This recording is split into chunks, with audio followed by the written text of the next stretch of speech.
আমার মা জীবনে কোনোদিন কোনো ফকিরকে ভিক্ষা দিয়েছেন আর এ কথা বলেননি যে আমার ছেলে বাহিরে পড়ে একটু দোয়া করিও। এরকম কোনো ফকির আমার মায়ের কাছ থেকে পার হয়নি। আমার মায়ের একটা গতি, ফকিরকে ভিক্ষা দিলে দোয়া করার জন্য বলতেন ফকিরকে। যেদিন আমি বাংলাদেশ থেকে ইন্ডিয়া চলে যাই, তা আমি সকালে সকালে বাহির থেকে এসেছি, যেভাবে চলে যাব, বাড়িতে ঢুকে আমি বলছি চাঁপাইনবাবগঞ্জের ভাষাতে, মাগে আমি ইন্ডিয়া চলে যাচ্ছি। তো আমার মায়ের হাতে আটা লেগে আছে, চুলায় পাতিল আছে, তাতে তো ভাত রান্না হচ্ছে, কেন আমার মায়ের হাতে আটা লেগে আছে এটা আমার জানা নেই।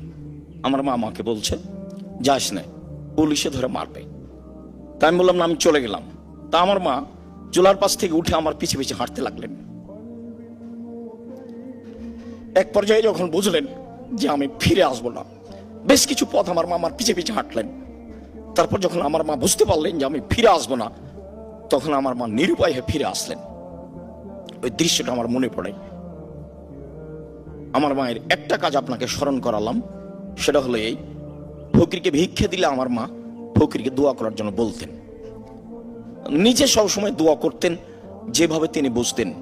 নিরক্ষর মানুষ, না চিনতেন বাংলা অক্ষর, না চিনতেন তেমন আরবি অক্ষর, তার ভালোবাসার অভাব ছিল না।